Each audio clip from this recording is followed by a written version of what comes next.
Abra sua Bíblia em João, capítulo 6.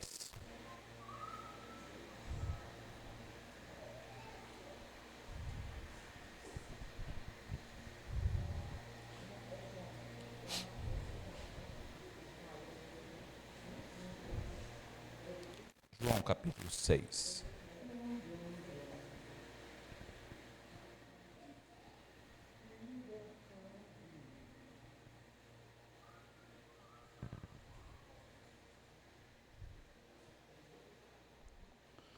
Do João 6, do verso 22 em diante,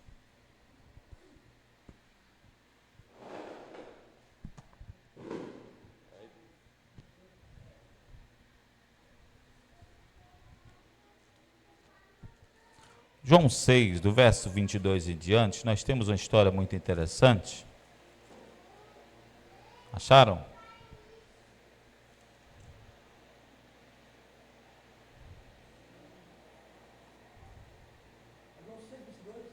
É, 6:22. Acharam?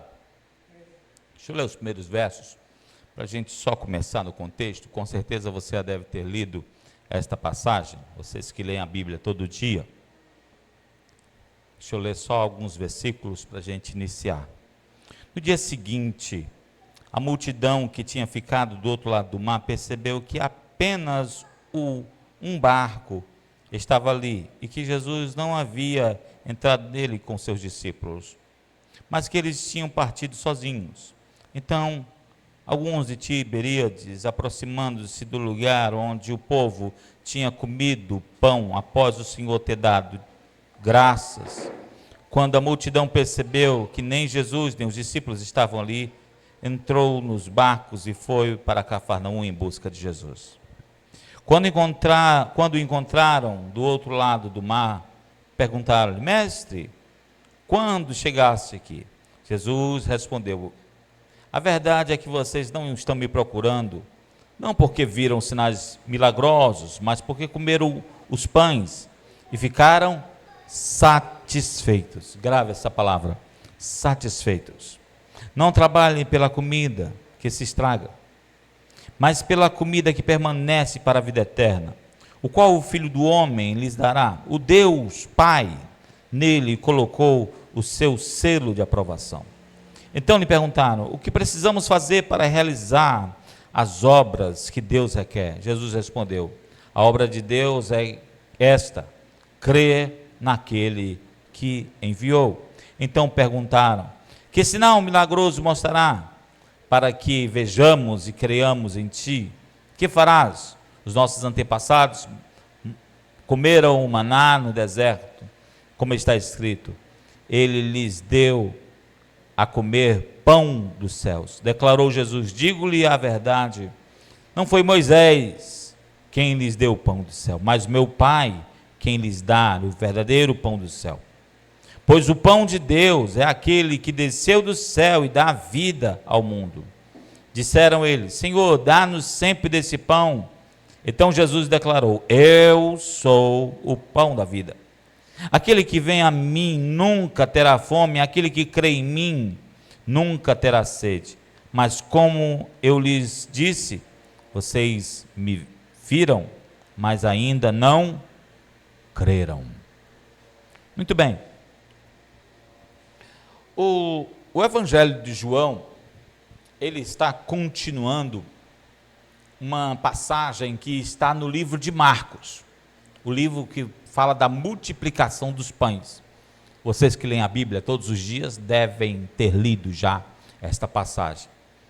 Em ordem cronológica, o capítulo de Marcos, que fala da multiplicação dos pães, é o final do penúltimo ano de Jesus, onde começa o último ano de Jesus com os discípulos. Quando ele multiplica a segunda vez, faz a segunda multiplicação dos pães, aí depois disso entra nesse, porque se você prestar atenção, os fatos que aconteceram nos evangelhos não estão em ordem cronológica. Por isso que você tem que se você quiser qualquer dia ler a Bíblia em ordem cronológica, né, você pede a mim que eu mando em PDF para você, toda a Bíblia em ordem cronológica. Aí você vai ler, você está lendo Gênesis, de repente você vai lá para Jó, aí você vai entender como é que as coisas se ligam.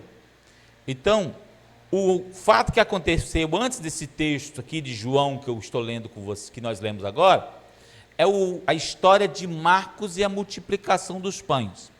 E aí inicia o último ano de Jesus, chamado Ano da Paixão.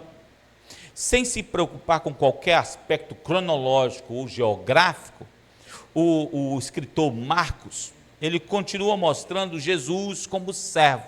A intenção de Marcos era essa, mostrar Jesus como servo.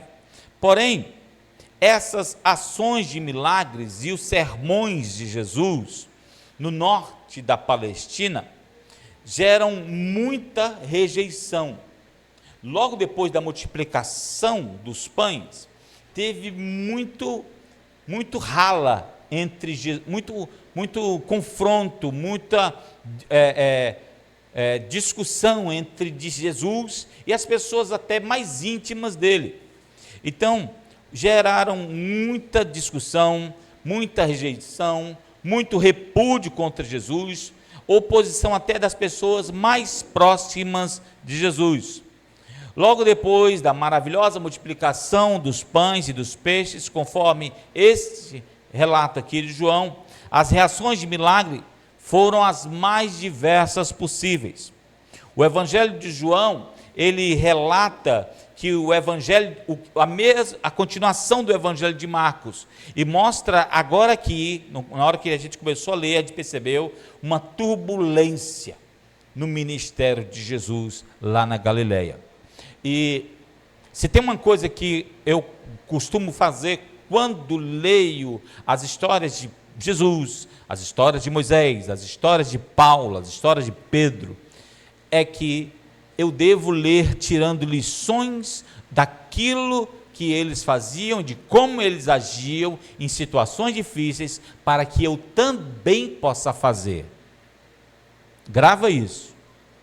Se você lê achando que, não, isso aqui aconteceu com ele, mas situações turbulentas, difíceis, também vão acontecer com você. Nesta semana mesmo, você vai se prepare já. Amanhã, você, quando acordar para o trabalho, o Ronaldo falou que essa semana vai ter turbulência na minha vida. E toda semana tem, irmão, e você tem que se preparar para elas. Se você acordar na segunda-feira, se preparar para a semana e dizer assim, essa semana vai ser tudo tranquilo, graças a Deus, só na paz.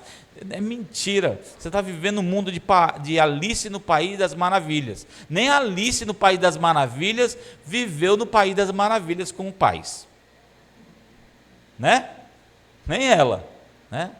Tinha até furacão, né? Tinha furacão, tinha bruxa, né? Talvez você tenha uma bruxa dentro de casa, né? Mágico de Oz, né? Estou confundindo, é verdade. Eu estou confundindo, né? É verdade, filho. Está vendo como faz tanto tempo que eu não assisto televisão? Né? Então, quando a gente lê aqui a história em João, a gente observa por que os judeus rejeitaram Jesus como Messias nessa ocasião. Foi um momento muito crítico do último ano de Jesus. Observa-se também que alguns dos seus discípulos também abandonaram Jesus nessa época. Até discípulos que andavam com Jesus também abandonaram Jesus nessa época. Então quero falar hoje para você 4 situações bem breves que Jesus passou e que com certeza você também passa no seu dia a dia, e que nós devemos imitar a pessoa de Jesus, imitar o exemplo que Jesus nos deu, para que a gente consiga vencer certas dificuldades e muitas dificuldades que passamos nos relacionamentos com as pessoas. Primeiro, eu quero ler João 6,15. Leia aí comigo, por favor.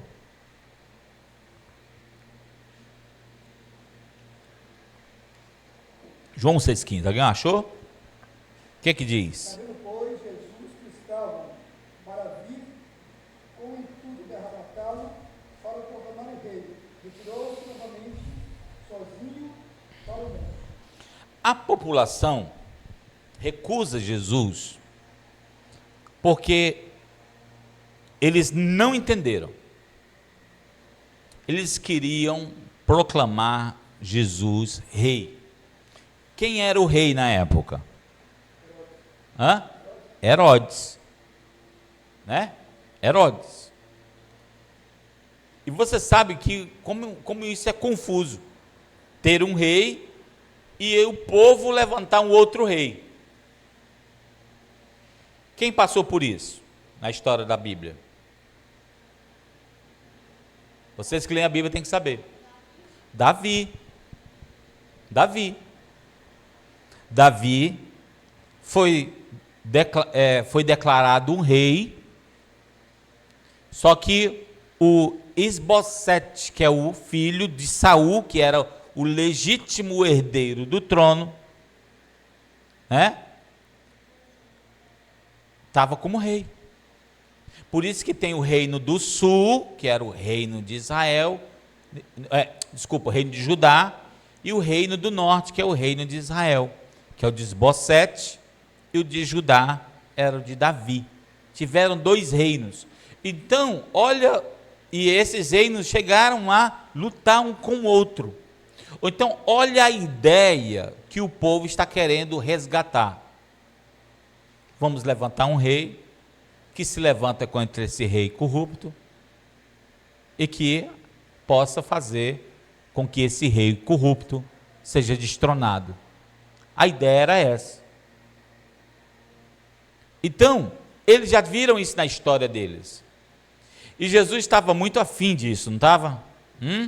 Nada, porque ele não veio para isso. Ele não veio para ocupar o lugar de Herodes, né? A ideia era fazer um rei paralelo a Herodes, para que em breve houvesse um conflito de poderes entre eles. Então, eles estavam achando, não, vai dar certo.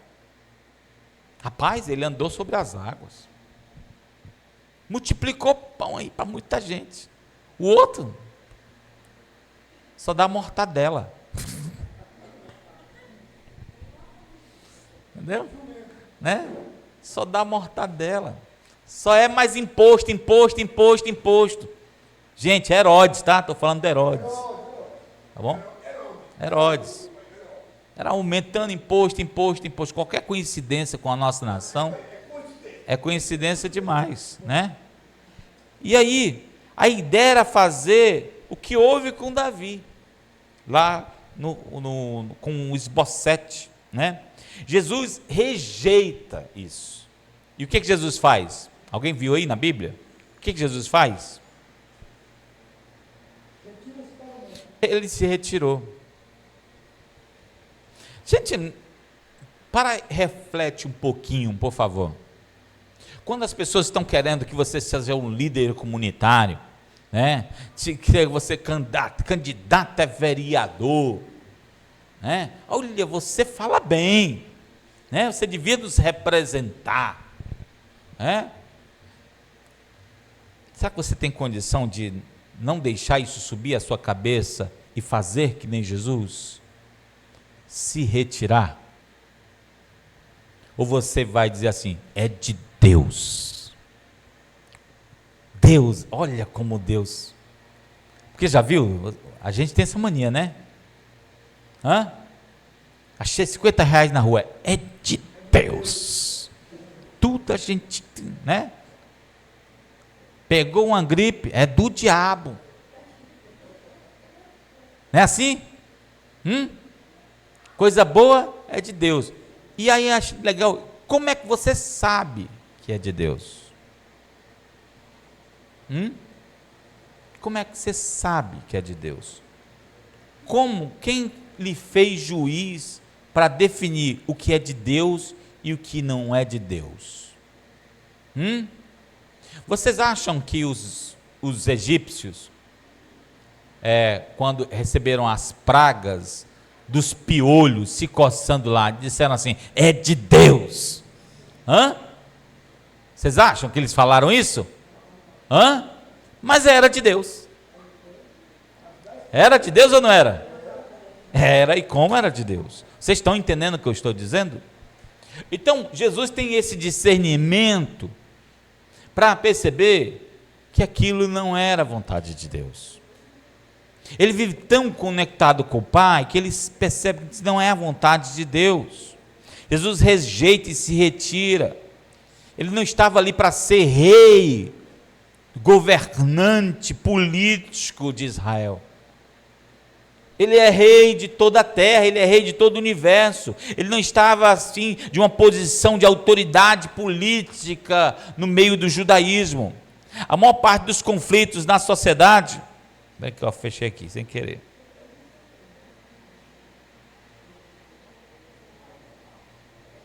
A maior parte dos conflitos na sociedade se dá exatamente por briga de poder.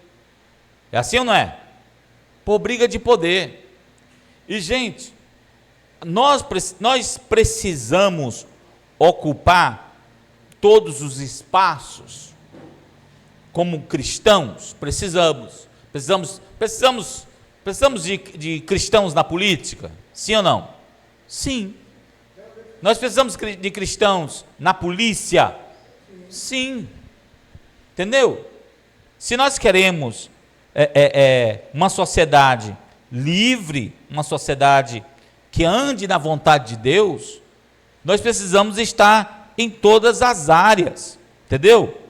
Nós não podemos ficar assim, cristão não está nisso, cristão não se envolve com isso. Irmão, a sociedade está do jeito que está, porque muitos cristãos se recusam ou não estudam o suficiente para que a gente consiga estar em todas as áreas da sociedade. Nós precisamos estar em todas as áreas da sociedade. Entendeu? Senão, queridos, o mal toma de conta. O mal toma de conta. Não temos que não temos que andar seguindo a maior parte do povo, ou fazer o que o povo quer que sejamos. Temos que ter cuidado com isso. Muitas vezes a sugestão do povo é totalmente contrária, que a maior parte do tempo o povo está errado, por causa da sua cegueira espiritual. Um outro fato que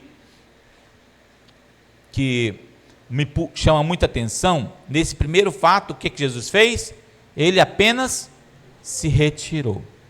Queriam declará-lo rei, e ele apenas se retirou. Ele não bate boca, ele não dá as justificativas dele, ele não dá as razões dele, ele nem precisa disso. Eu creio que é uma coisa muito importante que nós devemos aprender. Agora, nesse segundo fato, tem uma outra coisa importante. Veja lá, Mateus 27, 18. Mateus 27, 18.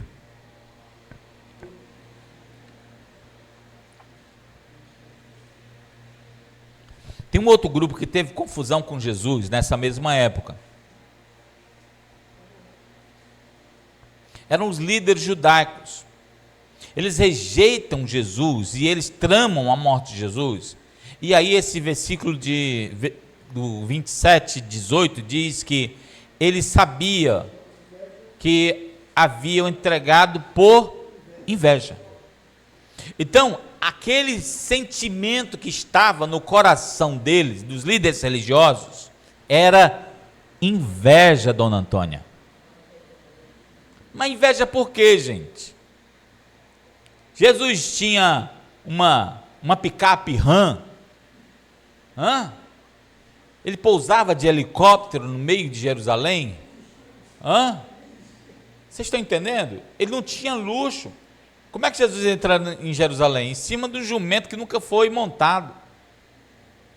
Né? Qual era a inveja que uma pessoa de posição tão alta na sociedade teria de um homem simples? Vamos ver. Tem pessoas que não respeitam a fé da gente, porque possuem inveja. Você sabe disso, né? Inveja por causa da sua determinação, inveja por causa da sua força de vontade, inveja porque você não se rende, porque você continua tendo compromisso com Deus, por causa da sua veracidade como cristão, por causa da sua paz, porque você é autêntico, é o que é dentro e fora de casa. Politicamente, a liderança do Sinédrio, a liderança do templo, tinha mais poder político e dinheiro do que Jesus. Tinha ou não tinha? Tinha, irmãos. Então, do que é que eles tinham inveja? Eles tinham inveja porque Jesus tinha uma coisa que eles não tinham: o povo. Gente, aquilo ali foi louco. Quando pessoas corruptas estão no poder e vê uma pessoa simples arrastando multidões, a cabeça deles piram. Sim ou não? Você lembra quando Davi entrou em Jerusalém, depois de ter matado Golias, depois de ter matado vários soldados filisteus? O povo, em vez de cantar em honra ao rei, cantava em honra a Davi. E vocês lembram qual era a músicazinha que eles cantavam? Qual a letra da música? Saul matou milhares, Davi matou 10 milhares. Que letra maravilhosa, para deixar alguém com raiva, não é não? É pior do que música de Reginaldo Rossi para dar dor de cotovelo. Hein, gente? Música para dar dor de cotovelo mesmo, viu? Saul matou milhares, Davi matou 10 milhares. Imagina, Davi entrando na cidade, a multidão cantando, né? Aquele pancadão, né? Todo mundo cantando, os tambores, as trombetas tocando. Saul matou milhares, Davi matou 10 milhares, e aí o som rodando. E o Saul lá de cima ouvindo. Que musicazinha chata, eles não param de cantar não, as porcaria dessa música. Está dando nos nervos já essa música. Quem foi que criou essa música para me matar ele? Né? Quem foi? Inveja. Inveja. E foi isso que aconteceu no tempo de Jesus. E a inveja pode vir de qualquer lado, viu, gente? A inveja no tempo de Davi veio do rei, que tinha tudo. Às vezes a gente pensa assim: fulano tem inveja de mim porque não tem, é mais pobre do que eu. A inveja pode vir de qualquer lado. Do que é que nasce a inveja? Alguém sabe me dizer? Do que é que nasce a inveja?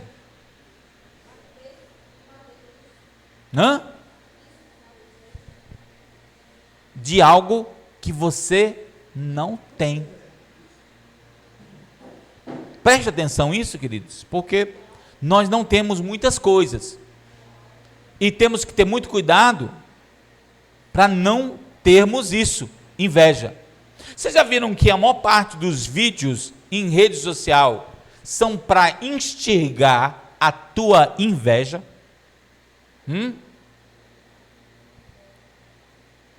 Hein? Aí você às vezes junta o dinheiro para pagar o ônibus, né? Mas aparece lá o carrão na rede social, aí você fica: opa, eu quero ter esse carrão aí. Opa, fulano tá jogador de futebol, você jogador de futebol para ficar ostentando, né? Olha o relógio de ouro dele. O cara desceu de helicóptero no meio do campo de futebol. Aí e vem a câmera filmando, dá um zoom, vem o drone, né? Vum. Aí você fica: nossa, o coração, porque ele vai em cima daquilo que você não tem. Independente se a pessoa é rica ou pobre, quando a pessoa vê que você tem algo que ela não tem, isso ela vai sentir inveja. Por isso que os líderes religiosos sentiram o que sentiram em relação a Jesus. Jesus tinha um povo, uma multidão, e detalhe, não tinha uma multidão de escravos, não tinha uma multidão de pessoas que ele pagou para estar com ele. Jesus tinha uma multidão de pessoas que queriam bem a ele, que eram curadas, que eram gratas. Vocês estão entendendo? Então, acabam essas pessoas não tendo também. Até os líderes não tinham carinho do povo. Os líderes religiosos não tinham a atenção do povo, a estima do povo, eles não tinham isso. Até para o povo apoiar a liderança religiosa da época de Jesus, para eles estarem com ele, para o povo estar com ele, precisavam de ser persuadidos, precisavam ser incitados, convencidos. Você vai ter que fazer isso, você vai ter que ser persuadidos a fazer. Ó, se você não fizer isso, você não pode entrar no templo. Ameaçados. Isso aconteceu com Jesus na época que ele foi julgado. Lá no capítulo 27 de Mateus, veja aí, Mateus 27, 20.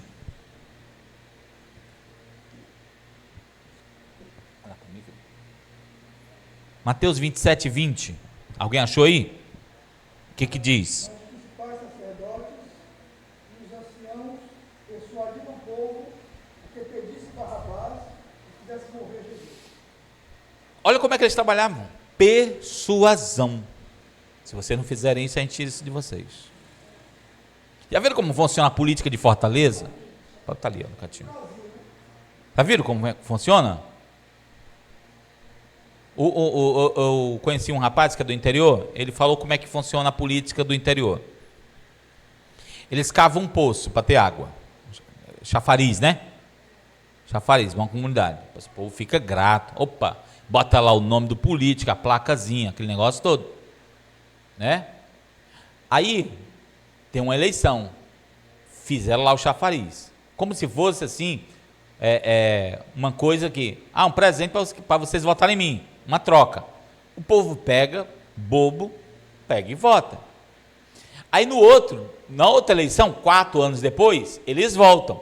Aí você pensa que ele vai trazer outro benefício. Sabe o que ele vai fazer? Ele vai dizer assim, ó, olha, se vocês não votarem em mim, eu mando tirar o chafariz.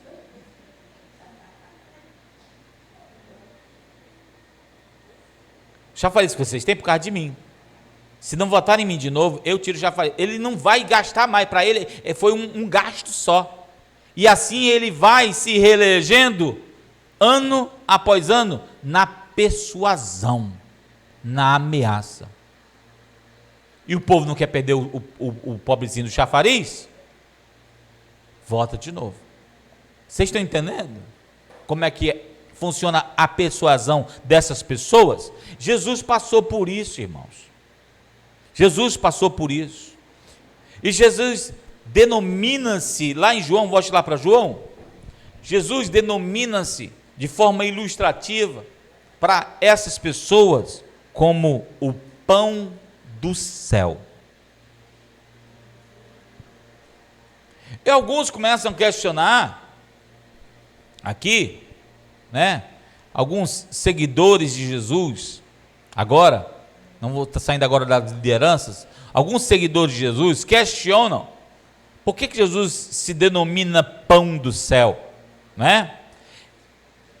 E aí em João 6,32, veja comigo, leia Benjamin para a gente, João 6,32, o que diz?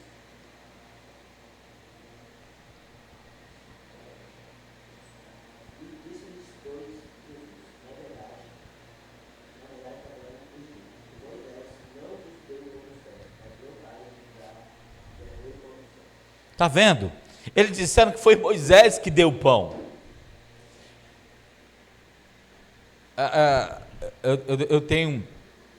Eu oro muito pelo povo judeu, mas tem uma coisa que o povo judeu tem que é muito forte, e eu creio que o catolicismo herdou.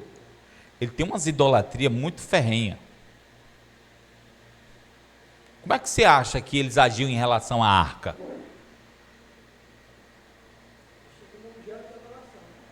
Entender? Vocês estão entendendo? O Senhor não deu a arca para a arca ser adorada. Eu tenho um maior problema com aquele pedaço de muro que está lá, aquele muro das lamentações. Eu tenho um maior problema com aquilo dali, gente.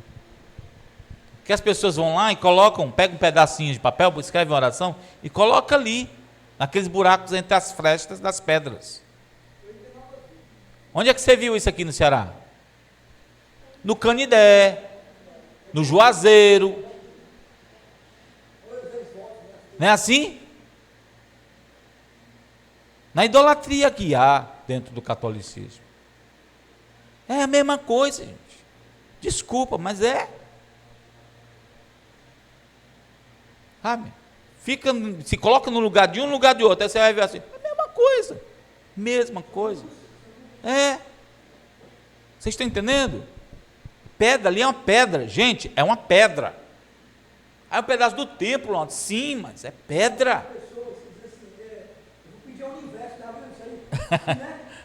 Vocês estão entendendo? Então, quando eles começam a falar do maná que o Moisés nos deu o maná no deserto, eles não estavam nem vivos para saber como era o gosto do maná. Mas para eles aquilo era uma, sabe? A nossa tradição diz assim, é um apego à tradição, uma idolatria com aquela tradição que passou. Aí Jesus vem e diz assim, ó, rapaz, quem deu o pão foi meu pai. Desculpa, mas o dono da padaria é papai. E detalhe, olha o que diz o versículo 35, Benjamin. Ele diz o quê?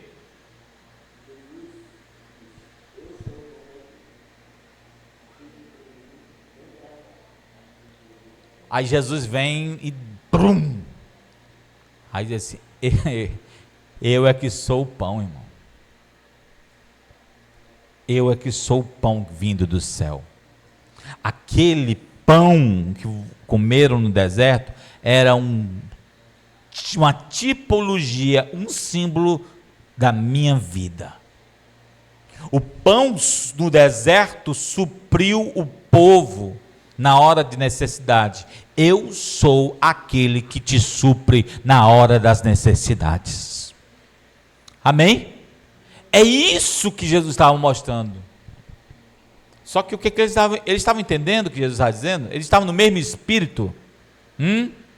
Sim ou não? Hein, gente? Olha o versículo 34, olha o que eles falam aí para Jesus. Senhor, dá-nos sempre desse pão. Mas que pão eles estavam falando, gente?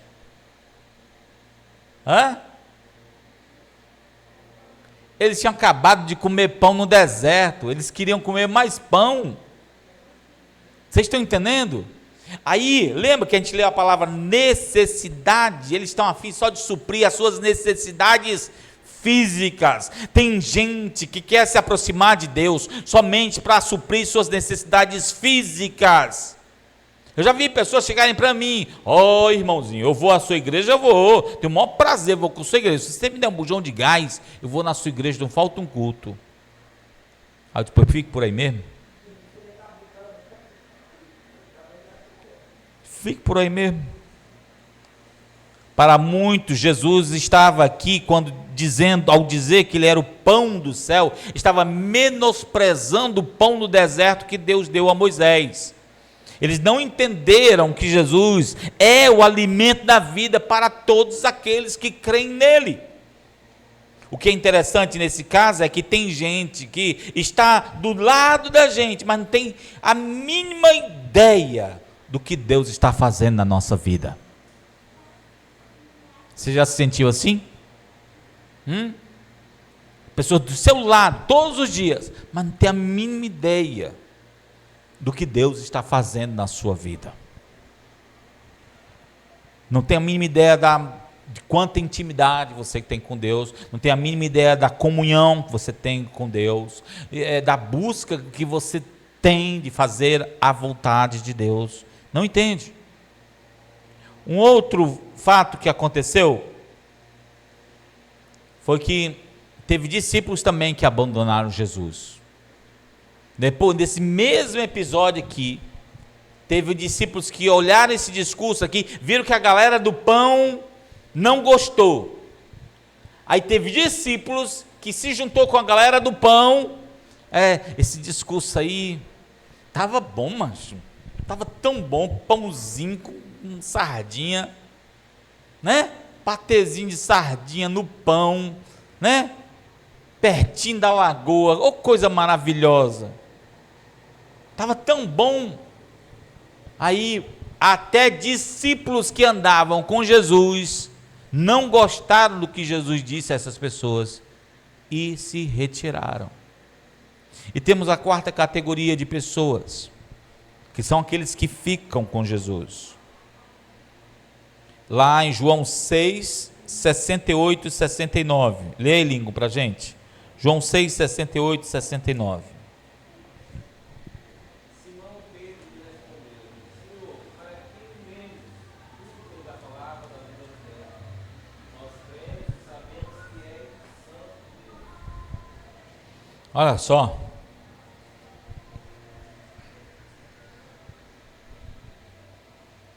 Olha o 66, o que diz, ó. Daquela hora em diante, muitos dos seus discípulos voltaram atrás e deixaram de segui-lo. Está vendo? Muitos deixaram de segui-lo. Aí o João salta do meio dos 12. E Jesus pergunta para os 12, vocês também querem ir? Aí o Pedro diz, olha, para onde é que nós vamos? Só tu tens as palavras de vida eterna. Só o Senhor é o Santo de Deus. Tem um conselho para dar para você, para que você acerte bem na sua vida. Tenha sempre perto de você as pessoas que creem e querem buscar a Deus com compromisso. Às vezes a gente está, muitas vezes, frio na fé, às vezes a gente está desanimado na fé, porque a gente só está cercado de gente que é do mesmo jeito. É ou não é?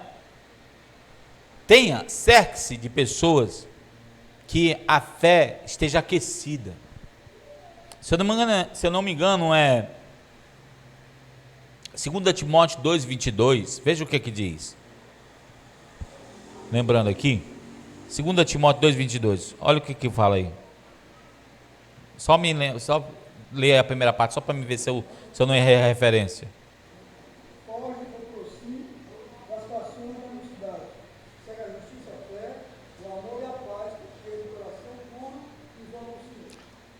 Você não vai seguir sozinho. Você tem que seguir com os que têm um coração puro e servem ao Senhor. Olha as características que o Paulo está dizendo para o Timóteo seguir. Foge das paixões da mocidade e segue o quê? A justiça, a fé, o amor e a paz. Com quem? Com que faz a mesma coisa, gente. Aí como é que eu vou aprender a amar com gente que só fala de ódio? Como é que eu vou aprender a ser justo com gente que só vive da injustiça? Como é que eu vou a viver em paz só com pessoas atribuladas? Eu preciso me cercar de pessoas que vão me fazer bem espiritualmente. Vocês estão entendendo? Amém ou não? Jesus, quando quis fazer o maior projeto dele na terra, ele escolheu 12 pessoas que iriam andar com ele. A Bíblia diz lá em Lucas, ele escolheu 12. Se ele escolheu, tinha mais. Aprende isso com Jesus. Escolha as pessoas que andam com você. Escolha as pessoas que andam com você. Escolha as pessoas que você pode ter segredos, pode chorar. Está entendendo? O Moisés saiu com milhares de pessoas do Egito, mas só tinha 2 que seguravam a mão dele, irmão, na hora da oração. Quem era? Arão e Ur, irmão. Né? Arão e Ur. Eram os 2 que seguravam a mão dele na hora da oração. Vocês estão entendendo? Ah, não é porque eu tenho uma multidão para trabalhar, eu trabalho com a multidão, trabalho com muita gente. Não é porque eu tenho muita gente me cercando, que são elas que vão segurar as minhas mãos na hora do desespero. Os que seguram nossas mãos são poucos, amém? É assim. Precisamos selecionar quais pessoas devem andar do nosso lado. Senão, nós não vamos nos dar mal. Amós 3,3. Alguém já leu essa referência? Amós 3,3.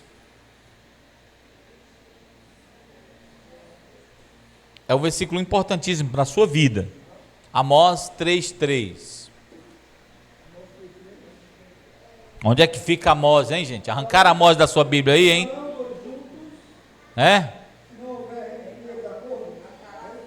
Andarão 2 juntos se não estiverem de acordo.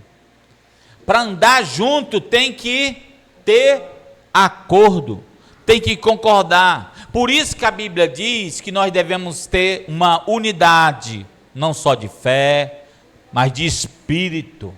Amém? Em tudo, unidade. Às vezes a gente tem unidade demais com pessoas que não são da mesma fé. Devemos ter cuidado com isso. Precisamos aprender a ignorar aqueles que criticam esse modelo de vida que estamos falando aqui. Precisamos ter cuidado com aqueles que têm opiniões contrárias, que fazem reclamação, e pessoas que discordam da pessoa de Jesus. Tem gente que é inimigo da cruz, irmão. Inimigo da cruz. Toda vez que o pessoal da igreja vai para a minha prática de banda, eu digo para ele, ó, não me chama de pastor aqui. Porque tem uma parte dos alunos, é tudo inimigo da cruz, irmão. Sabia? Adivinha quem é o único que nunca decora essa frase minha? Arnaldinho. Na hora que ele chega lá, pastor! Bem alto, assim. Eu disse, puxa vida. Puxa vida. Aí no outro dia está lá o espírita chegando para mim na aula. Você é pastor, coisinha? Aí eu disse, não, é meu apelido, desde pequeno.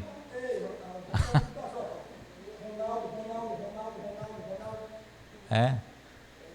Aí toda vez, quando ele chega no ensaio, eu já digo, você vem aqui, Arnaldinho, vem aqui. Meu nome é Ronaldo. É, professor. Viu? Não, se eu deixar ele, ó, pastor, queima meu filme. Entendeu? Por quê? Eu não pode saber. Não é isso não, irmão. Não é isso não. É que o meu trabalho é muito sensato. Eu ainda consigo ministrar essas pessoas do jeito que elas são. Entendeu? Do jeito que elas são. Você lembra daquele rapaz que estava aqui, que veio tocar, o Raul? Está na igreja agora, irmão. Está firme. Está firme. Entendeu? Os discípulos ficaram com Jesus porque eles tinham o exemplo de Jesus. Qual era o exemplo de Jesus? Vocês lembram quando Jesus estava dentro de um lugar e chegaram e disseram assim, ó, tua mãe e teus irmãos estão ali fora. Aí ele pergunta assim, quem é minha mãe e meus irmãos? Minha mãe e meus irmãos são os que fazem a vontade do meu Pai. Por quê? Ele tinha acabado de ser rejeitado pelos próprios familiares, há pouco tempo. Preste atenção nisso que eu estou dizendo. Às vezes você diz assim, minha família. Gente, tem família que rejeita a cruz. Rejeita a cruz. Rejeita Jesus. Tem pessoas que são cristãs, são muito mais seu irmão do que seu irmão de sangue. Eu digo porque eu sei, eu tenho irmãos que são assim. Entendeu? Tem senhoras que são mais presentes do que os pais. Tem irmãs que são mais presentes que irmãos. Jesus mostrou para os discípulos que o propósito de Deus está acima de todo mundo. Não é à toa que o primeiro mandamento é amar a Deus sobre todas as coisas, inclusive as pessoas. Jesus deixou claro. Como é que Jesus deixou tudo no seu devido lugar? Quem amar o pai, a mãe, irmão, sogra, sogro, filho, filha, mais do que a mim, não é apto para me seguir.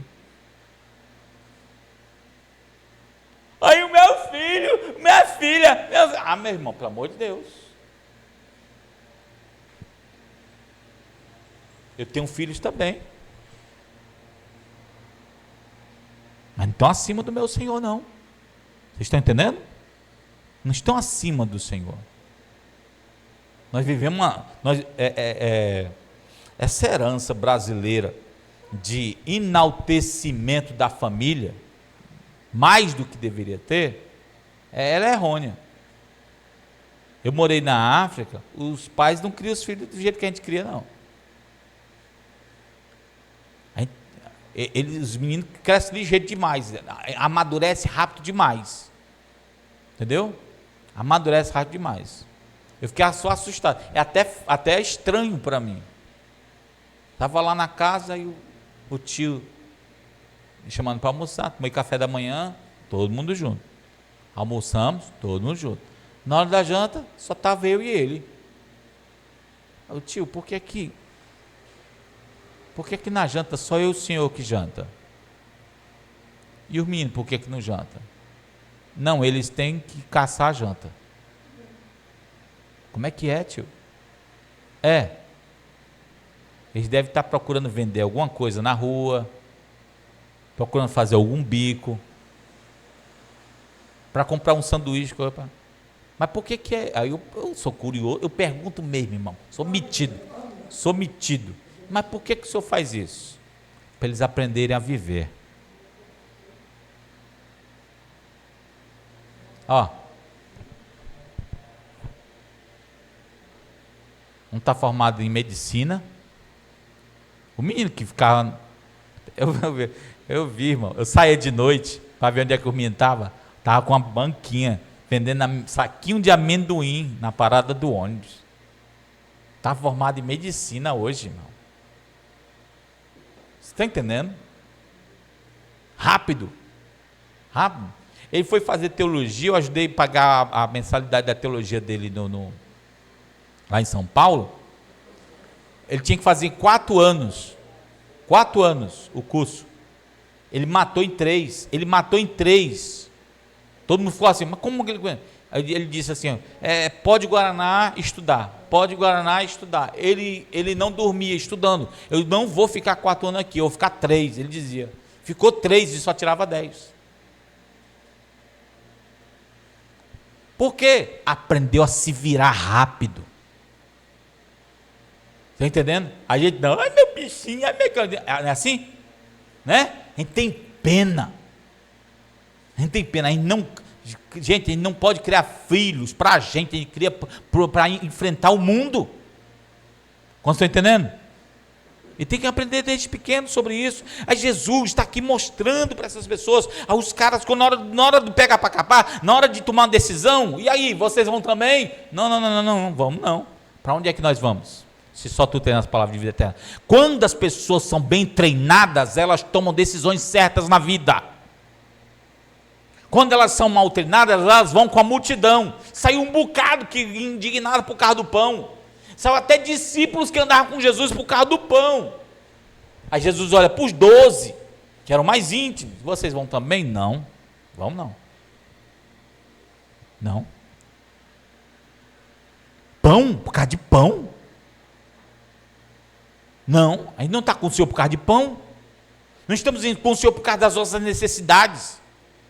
O Senhor tem as palavras de vida eterna. O que percebemos em todas essas situações turbulentas que Jesus passou com as pessoas que discordavam dele, é que ele não chega a nenhum momento a se desesperar. Você não vê Jesus em nenhum instante desesperado, você não vê Jesus reclamando, você não vê Jesus chorando, você não vê Jesus querendo desistir. Ai meu Deus, um monte de gente me abandonou, como é que vai ser agora meu ministério? Você não vê, gente.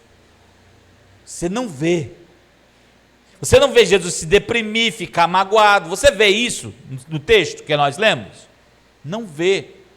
Por quê? Ele está ali com um propósito de Deus. Quantos estão entendendo? Amém. Jesus estava apenas tirando do caminho aqueles que estavam atrapalhando o progresso dele. E sai naturalmente, viu, irmãos? Quando você está no propósito, os males vão saindo naturalmente. Diga comigo, quando eu estou no propósito de Deus, os males vão saindo do caminho naturalmente. Amém? Agora sai do propósito para tu ver quantos males vão ficando na tua vida e vão se encangando nas tuas costas. né? A melhor escolha que você faz ao passar pelas mesmas situações que Jesus passou é ignorar as críticas, se retirar muitas vezes. Não parar o seu progresso. Aquilo que Deus mandou você fazer, não parar. Não parar de falar a verdade. Às vezes as pessoas querem que você fique indignado porque você disse algo. Não pare de falar a verdade. Não pare de manter-se fiel a Deus. Entendeu? Aí, parece um fanático, parece um louco. Eu não estou tempo lendo a Bíblia, estou tempo falando de Deus. Para que isso? Não pare de mostrar sua fidelidade a Deus. Nunca viva para suprir as expectativas das pessoas, mas viva somente para agradar a Deus. Lá em Mateus 12:50, leia para a gente, Benjamin, por favor. Mateus 12:50.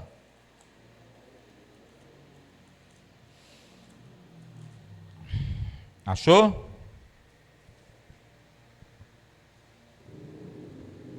Olha o que Jesus disse aí, ó.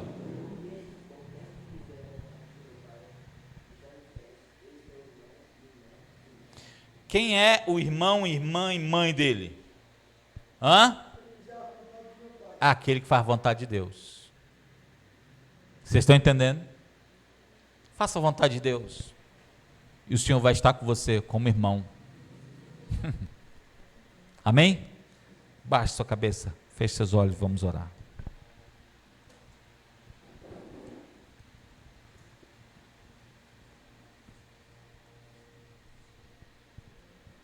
Há muitas situações em que você passa tribulações com as pessoas, que você precisa ter esse discernimento, descrito na palavra.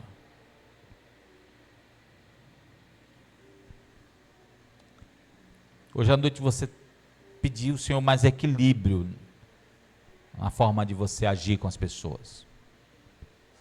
Não ficar batendo boca com as pessoas, recebendo crítica e criticando.